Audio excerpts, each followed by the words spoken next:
Nastavljamo sa serijalom koliko troši tvoj auto. Danas smo u Staroj Pazovi na novootvorenoj petrol pumpi, pa hajde vidimo šta kažu ljudi. Ravničarski kraj Vojvodina, ako negde treba da troše malo automobili, to je ovde. Dobar dan, BMW X1, lepo izgleda, recite nam koji je motor u pitanju? 1.5 benzin, 3 cilindra. 100 kW, potrošnja prosječna mešovite vožnje oko 7,5 litara. Fiat Stilo, koliko vidim GTD 1.9, koliko troši? Prosječno troši na autoputu od 5 do 6 litara, ali gradska vožnja može da bude i do 10. Kako služi Stilo?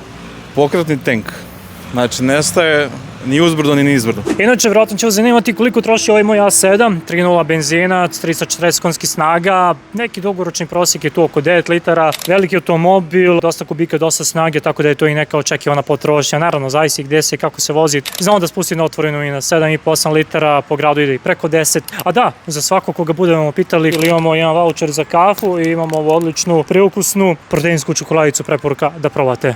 Dobar dan, koliko troši vaš automobil?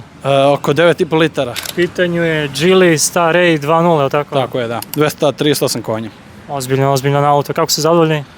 Odlično je. Seat Leon Cupra R, 1.8 turbo 225. Reci ti nama koliko troši ovaj auto? Pa malo sam ga nešto sad testirao i boga mi u gradu zna da posreće baš dosta. Tipa 13-14 litara sigurno posreće, otvoren put 8,5 do 9. Dobar dan, Mercedes ML V166. Kako služi pre svega? Odličan, Odličan. da. Neki dugoročni prosjek. Otprilike nešto ispod 8 je dugoročni prosjek. Svakako manje nego onaj V164 kog ja trenutno imam. Jedna proteinska čokoladica, jedan voucher za kafu. Uživajte, hvala vam. Imamo ovdje jedan zanimljiv motor. Koliko vidim, CF Moto 675 kubika. Reci nam koliko troši ovako nešto?